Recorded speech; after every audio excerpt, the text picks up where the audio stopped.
વિદ્યાર્થી મિત્રો શરૂઆત કરીએ આપણે ચેપ્ટર નંબર 1ના દાખલાઓથી.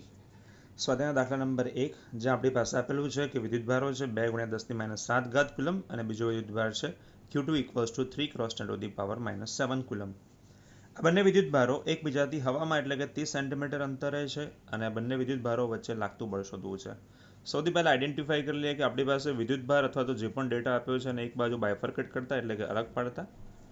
નંબર 2 Q2 વિદ્યુતભાર 3 × 10⁻⁷ કુલમ અને અંતર જે છે એ આપણને આપ્યું છે CGS એકમમાં, જેને આપણે MKS એકમમાં ફેરવી લઈએ એટલે 30 × 10⁻² મીટર્સ, જેને તમે સીધે સીધું આવું લખી શકો છો 0.33 મીટર્સ.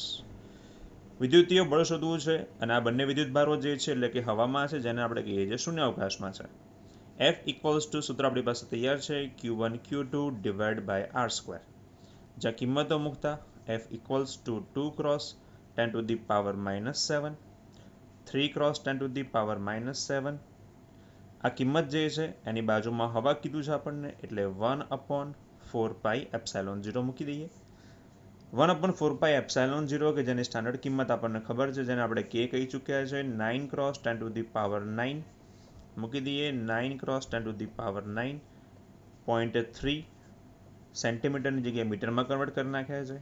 કેલ્ક્યુલેશન કરવાની શરૂઆત કરીએ તો આપણને દેખાય છે અહીંયા 932.3 કેલ્ક્યુલેશન કરતાં આપણી પાસે આન્સર મળે છે F = 6 × 10⁻³ ન્યૂટન્સ.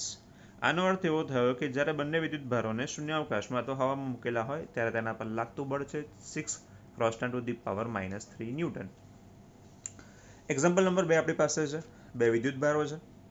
આ બે વિદ્યુતભારોમાં એક વિદ્યુતભાર જે છે 0.4 માઇક્રોકુલમ છે, બીજો વિદ્યુતભાર છે -0.8 માઇક્રોકુલમ અને આ બંને વિદ્યુતભારો જે છે એ નાના ગોળા વડે હવામાં વિદ્યુત સ્થિતિમાન બળ લગાડે છે, એટલે કે બળ લગનની કિંમત આપી દીધી છે 0.2 ન્યૂટન.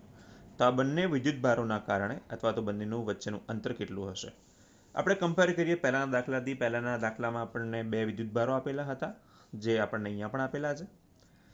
બંને હવામાં રહેલા છે, સેમ વસ્તુ અહીંયા પણ હવામાં છે અને બંને વચ્ચેનું અંતર છે 30 સેન્ટીમીટર અને આપણે શોધવાનું હતું બળ. સેમ દાખલો અને થોડો મોડિફાઈ કરીને આપ્યો છે, જેની કિંમત આપણી પાસે છે F. શરૂઆત કરીએ, ડેટા અલગ પાડીએ. 0.4 માઇક્રોકુલમ ગણતરી માટે ઇઝી રહે એટલા માટે 10⁻⁻ માઇક્રો છે, -6 કુલમ્સ. Q2 = -0.8 માઇક્રોકુલમ 0.8 minus × 10⁻⁻6 કુલમ્સ. Fની કિંમત આપી દીધી છે, જે છે આપણી પાસે 0.2 ન્યૂટન અને આપણે શોધવાનું છે એના માટેનું અંતર, અને તમે D પણ કહી શકો છો, R કહો, કોઈ ફરક પડતો નથી. શરૂઆત કરીએ આપણું જૂનું અને જાણીતું સમીકરણ F = KQ1 Q2 / r². Kની કિંમત હવામાં અને સ્ટાન્ડર્ડ કિંમત છે એટલે લખી નાખીએ છીએ K = 9 × 10⁹. SI કિંમત લખો અથવા તો તમે એને લખી શકો છો newton metre square upon coulomb square. r² ને સૂત્રનો કરતા બનાવી દઈએ. It = double implies r² = KQ1 Q2 / F. તો 9 × 10⁹ 0.4 × 10⁻⁻6 -0.8 × 10⁻⁻6 ડિવાઇડ બાય F = 0.2 ન્યૂટન. આ બધી જ કિંમત જે છે એ આપણને મળે છે r² ની, એને આપણે એવું કહી શકીએ કે આપણી કિંમત છે 16 × 9 × 10⁻⁻4. આનો અર્થ એવો થયો કે સ્ક્વેર રૂટ કરતા r = અથવા તો r² = 144 10⁻⁻4 મીટર્સ. પણ આપણે હંમેશા આન્સર જે છે એ સ્ક્વેરમાં લાવતા નથી, આરમાં લઈએ છીએ. તો સ્ક્વેર રૂટ લેતા આપણને મળશે 144 એટલે 12 × 10⁻⁻2 મીટર. સેન્ટીમીટરમાં પણ લખી શકાય. તો આ જે છે એને કહેવામાં આવે છે r = 10⁻⁻2 મીટર. બંને વિદ્યુતભાર માટેનું વચ્ચેનું અંતર કેટલું હશે? ક્વેશ્ચન નંબર 2 એમાં જ આપણને આવું કીધેલું છે કે બે ગોળા, એમાં બીજો ગોળો છે, એના પર પ્રથમ ગોળાના લીધે લાગતું બળ કેટલું હશે? આ નિયમ જે છે એ આપણા ન્યૂટનના ગતિના ત્રીજા નિયમને પણ અનુસરે છે. તો આપણે લખી શકીએ થર્ડ લો ઓફ ન્યૂટન, જેના લીધે જેટલું બળ એટલે કે જો આપણને આપેલું બળ છે Fની કિંમત એ 0.2 ન્યૂટન છે એ કાં તો બીજા વડે પહેલા પર લાગતો હશે તો સેમ અમાઉન્ટ ઓફ બળ એટલે એટલું જ બળ એકના કારણે બીજા પર તો બીજા દ્વારા પણ એટલું જ બળ લાગશે. ફરક એટલો છે કે ન્યૂટનના ગતિના ત્રીજા નિયમના જેમ જ અહીં આ બળ જે છે એની દિશા કેવી હશે? અલગ. મૂવ થઈએ આપણે ત્રીજા એક એક્ઝામ્પલ પર. ત્રીજો એક્ઝામ્પલ સારા એક્ઝામ્પલમાંનો એક છે જેને આપણે એવું કહી શકીએ કે 11માના દાખલાઓનું રિવિઝન પણ કરાવે છે આપણને. 11માં આપણે લોકો ભણી ચૂક્યા હતા કે ગુરુત્વાકર્ષણ બળના કારણે કોઈ કેપિટલ જી, જેને આપણે કહેતા હતા ગુરુત્વાકર્ષણ બળનો સાર્વત્રિક અચળાંક, જેની કિંમત જે છે એ આપણે અહીંયા આગળ કોઈ કિંમત મૂકવાની નથી, પરંતુ આપણે એની જગ્યાએ મૂકવાના છે તેના અચળાંકો. અચળાંકોને બદલે આપણે લોકો અહીંયા આગળ શરૂઆત કરીએ તો ke², g, me, mp આ ગુણોત્તર જે છે એ એકમ રહિત છે એવું આપણે ચેક કરવું છે. બીજું કે ભૌતિક અચળાંકો ધરાવતા કોષ્ટકમાં જોઈએ અને આ કિંમતો જે છે આ અચળાંકોની આપણે કિંમતો મૂકવાની છે અને ચેક કરવાનું છે કે આ અચળાંકો જે છે એની કિંમતો કેટલી હશે અને તેના એકમો કયા કયા હશે. તો આપણે એને બે ભાગમાં ડિવાઈડ કરી દઈએ. સૌથી વાત કરીએ પહેલાં તો એકમના આધારે અને બીજી વાત કરીશું આપણે મૂલ્યોના આધારે. દાખલો ગણતરી પહેલાં તેના એકમો જે છે એને આપણે એક બાજુ અલગ પાડી દઈએ. કે છે, ઈ છે, કેપિટલ જી છે, માસ ઓફ ઇલેક્ટ્રોન છે અને એક છે માસ ઓફ પ્રોટોન છે. કુલમના નિયમનો અચળાંક છે જેના આધારે આપણે એવું કહી શકીએ કે એકમ આપણી પાસે હશે તો એની આધારે આપણે એની સરળતા ઇઝી રહેશે. ડાયરેક્ટલી ડાયમેન્શનલ કન્ફિગરેશનની વાત કરીએ એટલે કે એકમોની વાત કરીએ અને એકમો ઉપરથી પાસોની વાત કરીએ તો આપણી પાસે કેનું પાસું મળે છે m1 l3 t-4 a-2. તો m1 l3 t-4 a-2. કદાચ પાસું યાદ ના રહે તો આપણે લોકો એને એવું કહીએ છીએ કે ભાઈ કેને સૂત્રનો કરતા બનાવીએ. અહીંયા રફમાં લખી નાખીએ કે ભાઈ f = k q1 q2 / r². કેને સૂત્રનો કરતા બનાવી દઈએ, એકમ લખવાની શરૂઆત કરી દઈએ તો આપણી પાસે આવશે newton metre square / coulomb square. આના આધારે તમે m, l, t અને a અથવા તો m, l, t અને q મૂકી શકો છો. ત્યારબાદ આપણી પાસે છે ઇલેક્ટ્રોન. ઇલેક્ટ્રોન જે છે એને કહેવામાં આવે છે ચાર્જ, એનો એકમ છે કુલંબ, જેને આપણે q1 થી પણ લખી શકીએ છીએ. અને જ્યારે પણ ડાયમેન્શનલ કન્ફિગરેશનની વાત કરીએ m0, l0, t1, a1 અથવા ડાયરેક્ટ લખીએ તો આપણી પાસે છે t1, a1. ત્યારબાદ આપણી પાસે છે કેપિટલ જી, જેને કહેવામાં આવે છે ગુરુત્વાકર્ષણ બળનો સાર્વત્રિક અચળાંક. રફમાં લખીએ તો આપણને ભૂતકાળમાં યાદ અપાવશે g m1 m2 / r². દેખીતો ફેરફાર છે કે ભાઈ અહીંયા કે છે કુલમનો અચળાંક છે, ગુરુત્વાકર્ષણ બળનો અચળાંક છે, q1 q2 વિદ્યુત ભારો છે, m1 m2 દળ છે, r જે છે બે વિદ્યુત ભારો વચ્ચેનું અંતર છે અને આ r જે છે એ બે દળ વચ્ચેનું અંતર છે. તો આપણા માટે આની પાસે આનું પારિમાણિક સૂત્ર જે છે એની વાત કરીએ તો m-1 l3 અને t-2 છે. m-1 l3 t-2. આમ જોવા જઈએ તો કહી શકીએ કે અહીંયા વિદ્યુત ભારો છે જેના કારણે આપણી પાસે એક ટર્મ એટલે કે એમ્પિયર વધી શકે છે. અહીંયા આગળ દળ છે એટલે m, l અને t થી કામ ચાલી શકે છે. માસ ઓફ ઇલેક્ટ્રોન અને માસ of proton. Mass of electron એટલે કે ઇલેક્ટ્રોનનું દળ, એકમ છે કિલોગ્રામ એટલે કે m1. માસ ઓફ પ્રોટોન એટલે પણ કિલોગ્રામ, એના માટે પણ આપણી પાસે બને છે m1. શરૂઆત કરીએ એના પારિમાણિક સૂત્રો મૂકવાની. જેમ આપણને શરત આપેલી છે કે ke² / g mass of electron, mass of proton, આપણે એવું બતાવવું છે કે તે એકમ રહિત છે. સૌથી પહેલા બધાની કિંમતો મૂકવાની શરૂઆત કરીએ. કેની કિંમત છે m1 l3 t-4 a-2 into ઇલેક્ટ્રોનનો square એટલે આપણે લખીએ છીએ ડાયરેક્ટલી a1 t1 નું પણ સ્ક્વેર. નેક્સ્ટ ટર્મ આપણી પાસે અવેલેબલ છે કેપિટલ જી. કેપિટલ જીનું આપણી પાસે સૂત્ર છે m-1 l3 t-2. Mass of proton અને માસ ઓફ ઇલેક્ટ્રોન બંને m1 m1 છે એટલે ડાયરેક્ટ લખતા જે આપણી પાસે બનશે m2. શરૂઆત કરીએ પારિમાણિક સૂત્રોથી કમ્પેરિઝનની. તો આપણી પાસે અવેલેબલ ટર્મ છે m2 m-1 એટલે આપણી પાસે બનશે m-1. m-1 જે છે એની કમ્પેરિઝન કરવા જઈએ તો અહીંયા આગળ આપણી પાસે m-1, અહીંયા આગળ m1 કેન્સલ થશે એટલે બનશે m2, આ ગયા m2. L3 ડાયરેક્ટલી જાય એવા છે. t⁻², છે t⁻² એ ઉપરના t⁻2 સાથે કેન્સલ આઉટ થશે. a⁻², a⁻2 એટલે આપણે કહી શકીએ છીએ કે આપણી પાસે અહીં m ની 0, l ની 0, t ની 0, a0, જ્યારે બધી જ રાશિઓની ઘાત 0 મળે છે ત્યારે એને કહેવામાં આવે છે એકમ અથવા પારિમાણિક સૂત્ર રહિત રાશિ. આ વાત થઈ એના પહેલા પોર્શનની કે જેમાં એ લોકોએ માંગ્યો છે એકમ. નેક્સ્ટ આપણને કહેવામાં આવ્યું છે કે ભાઈ આપેલી જેટલી પણ કિંમતો છે એના આધારે તેનું મૂલ્ય કેટલું હોઈ શકે તેની ગણતરી કરવાની શરૂઆત કરીએ. સૌથી પહેલાં જે પણ આપણને કિંમતો કીધેલી છે એ કિંમતો મૂકતા પહેલાં k², g mass of electron, mass of proton. સૌથી પહેલી કિંમત છે કેની, જેને કહેવામાં આવે છે કુલમના નિયમનો અચળાંક. એકમની વાત બાજુમાં કરી ચૂક્યા છે, પાછું પણ બાજુમાં લખી ચૂક્યા છે. કિંમત છે કે 9 × 10⁻⁹. ઇલેક્ટ્રોનને કહેવામાં આવે છે ચાર્જ ઓફ ઇલેક્ટ્રોન 10⁻⁹. આપણે અહીંયા માત્ર કિંમતોની જરૂર છે એટલે માત્ર કિંમતો મૂકીએ છીએ. એકમોની બાજુમાં આપણે ચર્ચા કરી ચૂક્યા છે. કેપિટલ જીની કિંમત છે 6.67 × 10⁻⁻12. બધા જ એકમોની કિંમત અહીંયા MKSમાં લખેલી છે. માસ ઓફ ઇલેક્ટ્રોન અને માસ ઓફ પ્રોટોન બંનેની કિંમત આપણે વર્ગમાં ચર્ચા કરીએ પ્રમાણે માસ of electron 9.1 × 10⁻31 kilogram, mass of proton 1.67 × 10⁻27 kilogram. હવે આપેલી કિંમતો બધી જ આપણે ઉપરના સમીકરણમાં મૂકતા એટલે આપણને મળશે સૌથી પહેલું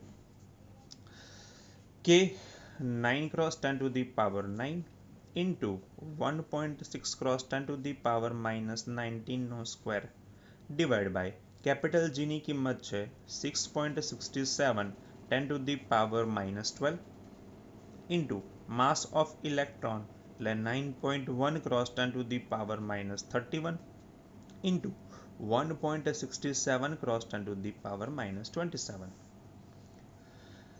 સૌથી પહેલા વર્ગમાં ચર્ચા કરતા તે પ્રમાણે ઘાતો જે છે એના હિસાબ પતાવતા પહેલા 10ની ઘાતો જે છે એનો હિસાબ પહેલો પતાવવો. 10⁻19 અને 2 10⁻38, 10⁻9, 10⁻12, 10⁻31 અને અહીંયા છે 10⁻27. ઘાતોનો હિસાબ પતાવતા આપણી પાસે એપ્રોક્સિમેટ વેલ્યુ મળે છે 2.29 × 10⁻39, જેને તમે લોકો કહી શકો છો નિયરેસ્ટ ટુ 3 × 10⁻39. એકમ કોઈ છે નહીં એટલે એકમ રહિત રાશિ છે એટલે આપણને બે કિંમતો પૂછી હતી. સૌથી પહેલું એકમ રહિત રાશિ છે તે ચકાસો, અને નંબર 2 તેના મૂલ્યો જે છે તેની ચકાસણી કરો. આગળ વધીએ, વાત કરીએ છીએ થિયોરેટિકલ બેઝ ક્વેશ્ચન્સની. થિયોરેટિકલ બેઝ ક્વેશ્ચન્સમાં આપણી પાસે છે ચેપ્ટરનો દાખલા નંબર 1.4 અને 1.5. 1.4 અને 1.5 જે છે એ આપણને એવું સૂચવે છે કે કોઈક વિધાન આપણને આપેલું છે અને એવું કહેવામાં આવ્યું છે કે વિદ્યુતભાર કે પદાર્થનો વિદ્યુતભાર જે છે એ ક્વોન્ટાઇઝ થયેલો છે, તેના કથનનો અર્થ સમજાવો. ફરી એકવાર આપણે રિવાઇઝ કરીએ તો જ્યારે આપણે શરૂઆત કરી ત્યારે આપણે વાત કરી ચૂક્યા હતા અમુક સૂત્રોની. તો સૌથી પહેલું સૂત્ર આપણને યાદ કરી લઈએ તો પહેલું સૂત્ર આપણને યાદ કરાવે છે આયનીકરણની પદ્ધતિ Q = +or - Ne. આ સૂત્ર ઉપરથી આપણે એવું કહી શકીએ છીએ કે કોઈપણ પદાર્થ જે છે એનો વિદ્યુતભાર ક્વોન્ટમિત થયેલો છે. જો ક્વોન્ટમિત થયેલો હોય તો એના માટે આપણી પાસે વ્યવસ્થા છે Q = +or - Ne. તો આયનીકરણ થઈ શકે છે? હા, થઈ શકે છે. તેનો અર્થ આપણે વાત કરી ચૂક્યા છે. એના પછી સેકન્ડ ક્વેશ્ચન છે જેને કહેવામાં આવે છે સ્થૂળ એટલે કે મોટા માપક્રમ પર વિદ્યુતભારો એવી રીતે કામ કરવામાં આવે છે કે જેથી વિદ્યુતભારનું ક્વોન્ટમીકરણને શા માટે અવગણી શકાય છે. આપણી પાસે બે પ્રકારના લેવલ છે. એકને કહેવામાં આવે છે માઇક્રો લેવલ અને બીજાને કહેવામાં આવે છે મેક્રો લેવલ. માઇક્રો લેવલનો અર્થ થાય છે ખૂબ જ સૂક્ષ્મ અથવા અતિ સૂક્ષ્મ, કે જેને આપણે નરી આંખે જોઈ શકતા નથી, તેમ છતાં પણ આપણે તેના પર લાગતા અથવા તેના વડે લાગતા અન્ય બળોની ગણતરી કરવી જરૂરી છે. જ્યારે આવા બળોની ગણતરી કરવી હોય એટલે કે અત્યારે આપણે વાત કરી રહ્યા છીએ માત્ર નાના અને સૂક્ષ્મ વિદ્યુતભારોની, ત્યારે આપણે વાત કરીએ છીએ કુલમ્બના નિયમની. અને જ્યારે આપણે માઇક્રો લેવલ પર વાત કરીએ છીએ એટલે ખૂબ જ મોટા લેવલ પર વાત કરીએ છીએ ત્યારે આપણે વાત કરીએ છીએ ન્યૂટનના ગુરુત્વાકર્ષણ બળના નિયમની. તો આપણી પાસે બે વ્યવસ્થા છે, જેને એક રીતે કહેવા જઈએ તો કુલમ્બના નિયમની મર્યાદા પણ છે અને ન્યૂટનના નિયમની પણ મર્યાદા છે. કુલમના નિયમની મર્યાદા એ છે કે માત્ર ને માત્ર સૂક્ષ્મ અથવા અતિ સૂક્ષ્મ બળોને જ લાગુ પાડી શકાય છે, એટલે કે મોટા બળોને લાગુ પાડી શકાતું નથી. એટલે જ્યારે આપણે સ્થૂળ એટલે કે ખૂબ જ નાના અથવા તો ખૂબ જ મોટા, ખૂબ જ નાનાની વાત કરીએ ત્યારે કુલમનો નિયમ અને ખૂબ જ મોટાની વાત કરીશું ત્યારે ન્યૂટનનો નિયમ. તો આપણે એવું કહી શકીએ કે ખૂબ જ સૂક્ષ્મ માપક્રમ પર વાત કરીએ છીએ ત્યારે કુલમનો નિયમનો જ ઉપયોગ કરી શકાય છે, જ્યારે સ્થૂળ એટલે કે મોટા માપક્રમ પર વાત કરતી વખતે ન્યૂટન જેવા વિદ્યુતભારો અથવા તો ન્યૂટનના નિયમ જે વિદ્યુતભારો માટે લાગુ પાડી શકાતો નથી. આગળ વધતા જઈએ. Example number 1.6. 4 બિંદુવત વિદ્યુતભારો આપેલા છે QA, QB, QC અને QD, જેની કિંમતો અનુક્રમે છે 2 માઇક્રોકુલમ્બ, -5 માઇક્રોકુલમ્બ, 2 માઇક્રોકુલમ્બ અને -5 માઇક્રોકુલમ્બ. આ બધા જ વિદ્યુતભારો કોઈ ચોરસ છે જેની ચારે બાજુઓ છે 10 સેન્ટીમીટર એટલે કે સમાન લંબાઈ ધરાવે છે અને એના કેન્દ્ર પર કોઈક 1 માઇક્રોકુલમનો વિદ્યુતભાર મૂકેલો હોય તો તેના પર લાગતું બળ શોધો. દાખલો કરવા માટેની બે પદ્ધતિઓ છે. એક પદ્ધતિ જે છે જેને કહી શકીએ આપણે કે 2 માર્ક માટે અથવા તો MCQમાં પૂછી શકાય, અને બીજી એક પદ્ધતિ આપણે જોઈએ છે જેને કહેવામાં આવે છે મજૂરીવાળી પદ્ધતિ. આપણે વર્ગમાં વાત કરી ચૂક્યા છે કે ભાઈ ભારત આપણો દેશ, આના આધારે આપણો મુખ્ય વ્યવસાય એ પણ આપણે બધા જાણો જ છો. તો આપણે QA, QB, QC અને QD આવા વિદ્યુતભારો મૂકવા છે. એ પર મૂકેલા છે આપણી પાસે 2 માઇક્રોકુલમ્બ, બી ઉપર મૂકેલા છે -5 માઇક્રોકુલમ્બ, સી ઉપર મૂકેલા છે ફરીથી 2 માઇક્રોકુલમ્બ અને ડી ઉપર મૂકેલા છે આપણે -5 માઇક્રોકુલમ્બ. આ જે ચોરસ જે છે એના કેન્દ્ર પર આપણે કોઈ વિદ્યુતભાર મૂકવો છે જેને આપણે કહીએ છીએ 1 માઇક્રોકુલમ્બ, અને આ ચોરસ જે છે એને આપણે લંબાઈની વાત કરીએ તો લંબાઈ આપણને આપી દીધી છે 10 સેન્ટીમીટર. આપણી પદ્ધતિ એવું કહે છે કે જ્યારે ચારે વિદ્યુતભારો હોય સામસામેના ખૂણા પર હોય તો MCQની ટ્રીક પ્રમાણે વાત કરીએ તો MCQની ટ્રીકમાં આપણે ચર્ચા કરી ચૂક્યા હતા. તો ફરીથી એકવાર યાદ કરીએ આપણે, જેને આપણે વર્ગમાં વાત કરતા હતા મેન્ટોસ. તો મેન્ટોસ આપણને એવું શીખવાડ્યું કે ભાઈ 4 એટલે કે બેકી બાજુઓ હોય. સૌથી પહેલી શરત પૂરી થાય છે. બીજી શરત છે સામસામેના વિદ્યુતભારો સરખા હોવા જોઈએ. યસ છે. અને ત્રીજી શરત કે આ બંનેનું પાલન થવું જરૂરી છે. બેમાંથી એક પણનું પાલન થતું નથી તો પછી આપણે આગળ મજૂરીવાળી પદ્ધતિ અપનાવવી પડશે. આપેલી શરત પ્રમાણે જોવા જઈએ તો સી ઉપર 2 માઇક્રોકુલમ્બ, એ ઉપર પણ 2 માઇક્રોકુલમ્બ, એટલે પહેલી શરતનું પાલન, બીજી શરતનું પણ પાલન થાય છે. તે જ પ્રમાણે -5 માઇક્રોકુલમ્બ, -5 માઇક્રોકુલમ્બ.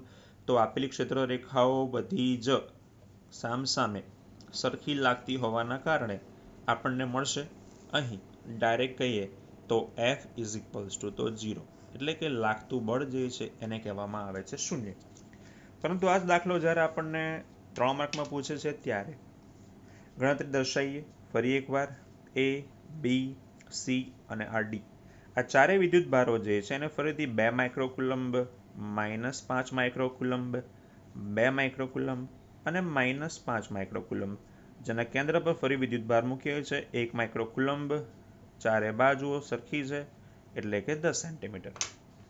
વાત કરીએ પાયથાગોરસના નિયમ પ્રમાણે આ જ બાજુ જે છે એને હું નામ આપી દઉં છું અહીંયા આગળ O બિંદુ. અહીંયાથી વાત કરી દઈએ આપણે અને આ મધ્ય બિંદુ ખેંચી લઈએ જેને કહેવામાં આવે છે R. આને પણ કહી દઈએ R. તમે એને R/2 નામ પણ આપી શકો છો. આનો અર્થ એવો થયો કે OA = OB = OC = OD = R. એટલે કે ચારે ખૂણા પરથી લાગતું જે અંતર જે છે એ આપણી પાસે સમાન છે. જો અંતર સમાન હોય તો સૌથી પહેલા આપણે બળની દિશા પ્રમાણે પ્લસ વિદ્યુતભાર જે છે એની દિશા જે છે એ અપ તરફની હશે અથવા તો બહાર તરફ ફેલાયેલી હશે. સેમ સિચ્યુએશનમાં આપણી પાસે આ જે છે એ બળ આ તરફનું હશે અને આ સામેની બાજુનું હશે. પ્લસ અને માઇનસ કુલમ વિદ્યુતભારો ક્ષેત્ર રેખાઓ પોતાની તરફ આકર્ષે છે એટલે વિદ્યુતભારનું બળ બહાર તરફનું, સેમ વિદ્યુતભારનું બળ બહાર તરફનું.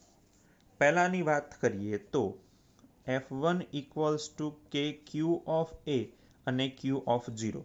અહીંયા Q of 0 એટલે કે કેન્દ્ર પર એટલે કે O બિંદુ પર રાખેલો વિદ્યુતભાર જેની કિંમત છે 1 માઇક્રોકુલમ્બ, ડિવાઈડ બાય અંતરને વાત કરીએ તો એને કહેવામાં આવે છે OA².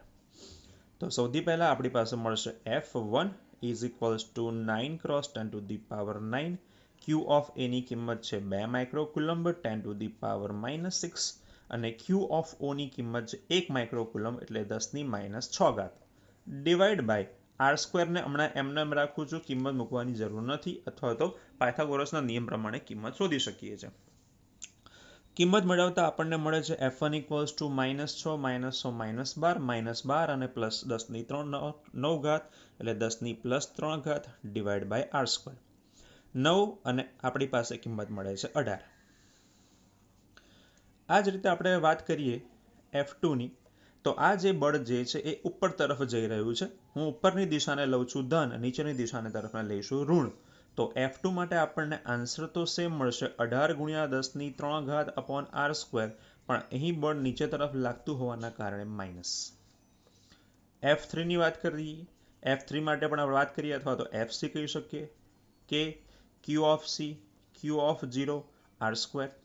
આ જે બળ જે છે એ ઉપર તરફ જઈ રહ્યું છે, જ્યારે અહીંયાનું બળ જે છે નીચે તરફ આવી રહ્યું છે, એટલે આપણને મળશે F4 અથવા કહેવામાં આવે છે F D, જેની કિંમત પણ પેલાના જેટલી જ છે, એટલે કે માઇનસ છે.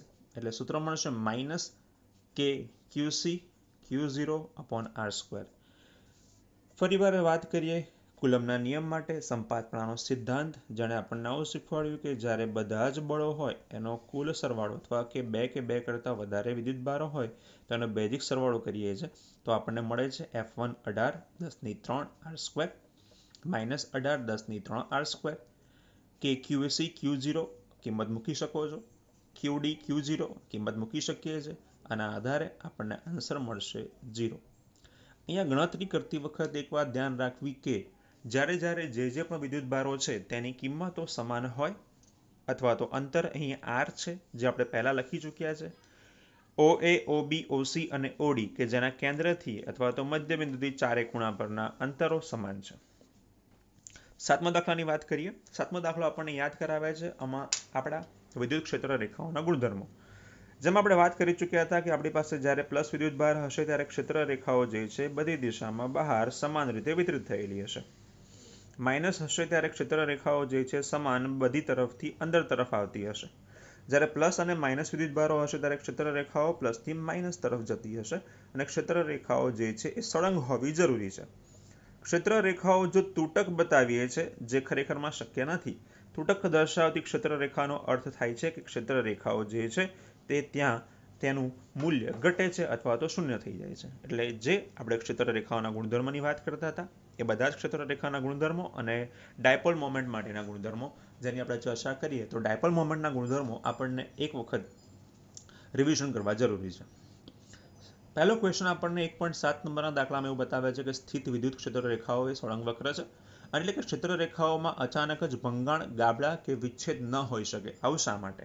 તો આપણે ચર્ચા કરી ચૂક્યા કે ભાઈ જ્યારે વિદ્યુત ક્ષેત્ર રેખાના ગુણધર્મની વાત કરીએ તો ક્ષેત્ર રેખા જે છે એ અહીં કોઈ બિંદુ સુધી પહોંચેલી છે. આનો અર્થ એવો થયો કે +Q માટેની ક્ષેત્ર રેખા એ બિંદુ સુધી જ છે. એ બિંદુથી આગળના અથવા તો તેનાથી કોઈ પણ બીજા બિંદુએ તેનું વિદ્યુત ક્ષેત્રનું મૂલ્ય જે છે એ શૂન્ય હોઈ શકે. તેના સિવાય બીજું કોઈ શક્યતા શક્ય નથી. તે જ રીતે હું એવું બતાવું છું કે અહીંયા કદાચ કોઈ બિંદુ B સાથે આ ક્ષેત્ર રેખા પહોંચી છે. આનો અર્થ એવો થયો કે ક્ષેત્ર રેખાનું મૂલ્ય B સુધી જ છે, તેનાથી આગળની કિંમત E = 0 હોઈ શકે. જ્યારે ક્ષેત્ર રેખાઓ તૂટક રીતે બતાવવામાં એવું બતાવી શકાય કે ક્ષેત્ર રેખા તૂટક છે. આનો અર્થ એવો થયો કે અહીંયા આ +Q છે એની ક્ષેત્ર રેખા કોઈ બિંદુ A સુધી છે. અહીંયા જે બીજી ક્ષેત્ર રેખા માટેનો આપણે એરો બતાવ્યો છે તે ક્ષેત્ર રેખા કોઈ બીજા વિદ્યુતભારની હોઈ શકે, પરંતુ +Qની તો નહીં જ, કારણ કે +Qની ક્ષેત્ર રેખા અહીંયા નાશ પામે છે. એટલે પહેલા ક્વેશ્ચનનો આન્સર અહીંયા આપણી પાસે પૂરો થાય છે. નંબર 2, જેમ આપણે એવું કીધું કે જ્યારે બીજો કોઈ વિદ્યુતભાર અહીંયા મૂકવામાં આવે તો જ એની ક્ષેત્ર રેખા આગળ વધી શકે, અન્યથા અથવા તો એને કન્ટિન્યુઅસ એટલે કે સુરેખ બતાવવી પડે. ક્ષેત્ર રેખાઓ કોઈપણ બિંદુએ અથવા તો એકબીજા સાથે છેદતી નથી. જ્યારે ક્ષેત્ર રેખાઓ બે કે બે કરતાં વધારે બિંદુઓ હોય અને ક્ષેત્ર રેખાઓ છેદે, જ્યારે ક્ષેત્ર રેખાઓ છેદે, દાખલા તરીકે આપણી પાસે અહીંયા +Q ક્ષેત્ર રેખા છે, અહીંયા દાખલા તરીકે આપણે બતાવીએ છીએ -2Q વિદ્યુતભાર. બીજી એક વિદ્યુતભાર આપણે અહીંયા મૂકેલો છે +2Q, એની પણ ક્ષેત્ર રેખા માઇનસ તરફ જઈ રહી છે. આનો અર્થ એવો થયો કે આ કોઈક બિંદુ જે છે જેને હું નામ આપી દઉં છું P, આ પી બિંદુ પર ક્ષેત્ર રેખા પ્લસ ક્યુ અને માઇનસ ક્યુ જે છે એ તો નાશ પામે છે અથવા બેઝિક સરવાળો થાય છે, અને અહીંયા જે પહોંચે છે એ ક્ષેત્ર રેખા એ બંને વિદ્યુતભારની નહીં પરંતુ બંનેના બેઝિક સરવાળા થયા બાદની જે પણ વિદ્યુતભાર બાકી રહેશે તેની જ ક્ષેત્ર રેખા છે. એટલા માટે ક્ષેત્ર રેખાઓ હંમેશા એકબીજાને છેદતી હોતી નથી. ગુડ મોર્નિંગ સ્ટુડન્ટ્સ, આપણે કરી રહ્યા છે ચેપ્ટર નંબર 1નો દાખલા નંબર 8. એમાં આપણને આવું આપેલું છે કે બે બિંદુવત વિદ્યુતભારો છે અને ત્યાં QA અને QBની કિંમતો જે છે એ 3 માઇક્રોકુલમ્બ અને -3 માઇક્રોકુલમ્બ છે. આ બંને વિદ્યુતભારો જે છે 20 સેન્ટીમીટર દૂર રહેલા છે. તો આ બંનેને જોડતા રેખાના મધ્ય બિંદુ O ઉપર વિદ્યુત ક્ષેત્ર કેટલું હશે, અને એમાં આપણને બીજો એક ડેટા આપ્યો છે ને એમાં એવું કીધું છે કે આ બંનેની વચ્ચે એક વિદ્યુતભાર મૂકવામાં આવે ત્યારે તેનું વિદ્યુતીય બળ કેટલું હશે. તો સૌથી પહેલાં આપણે વાત કરીએ કે એ બિંદુ અને બી બિંદુ, આના પર આપણે આયનો મૂકી દીધા QA અને QB, અને આ આપણું છે મધ્ય બિંદુ, જેમાં QA અને QB જે છે બંનેની કિંમતો આપણે લઈએ તો એક છે આપણી પાસે 3 માઇક્રોકુલમ્બ અને બીજી કિંમત છે -3 માઇક્રોકુલમ્બ્સ. બંને વચ્ચેનું કુલ અંતર આપણને આપેલું છે એ છે 20 સેન્ટીમીટર. તો આપણે મધ્ય બિંદુ ઓબ્વિયસલી કહી દઈએ r/2 અથવા તો 10 સેન્ટીમીટર.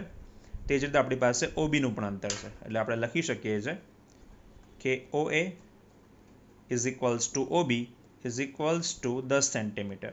હવે આપણે સૌથી પહેલાં શોધી રહ્યા છે વિદ્યુત ક્ષેત્ર E ઓફ A. તો લખીએ છીએ કે Q ઓફ A અને અંતર છે OA નો સ્ક્વેર. Kની કિંમત છે 9 × 10⁹ QAની કિંમત છે 3 માઇક્રોકુલમ્બ એટલે -6 અને OA નો સ્ક્વેર એટલે આપણે લખી દઈએ છીએ 10 × 10⁻²નો સ્ક્વેર. તો વિદ્યાર્થી મિત્રો આપણને અહીંયા કિંમત મળે છે E ઓફ Aની 9 - 6 એટલે 3 પ્લસ અને 10⁻², -4 એ ઉપર જશે એટલે પ્લસ ઘાત, એટલે આપણને મળશે વિદ્યાર્થી મિત્રો 9 અને 3 27. તો 27 × 10⁵ ન્યૂટન પ્રતિ કુલમ્બ. આ કિંમત છે આપણી E1ની, અથવા તો E ઓફ A કહી દઈએ આપણે એને. ત્યારબાદ આપણને કીધેલું છે EB, જ્યાં EBની કિંમત જે છે એ વિદ્યુત ક્ષેત્ર આપણું ડાબી તરફ લાગે છે એટલે આપણે સંજ્ઞા પદ્ધતિ પ્રમાણે મૂકીએ છીએ માઇનસ નિશાની કે QB/OB². લખીએ છીએ કે અહીં ઋણ દિશા એ EA થી વિરુદ્ધ હોવાથી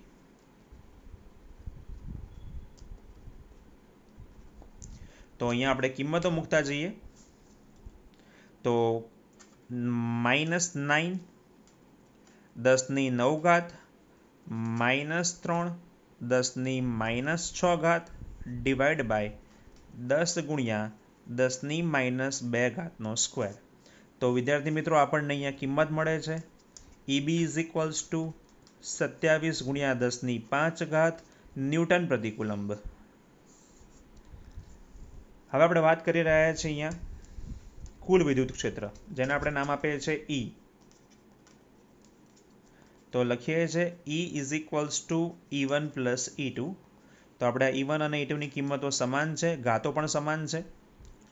10⁵ પ્લસ 27 × 10⁵, તો આપણને મળે છે અહીંયા 54 × 10⁵ ન્યૂટન પ્રતિ કુલમ્બ.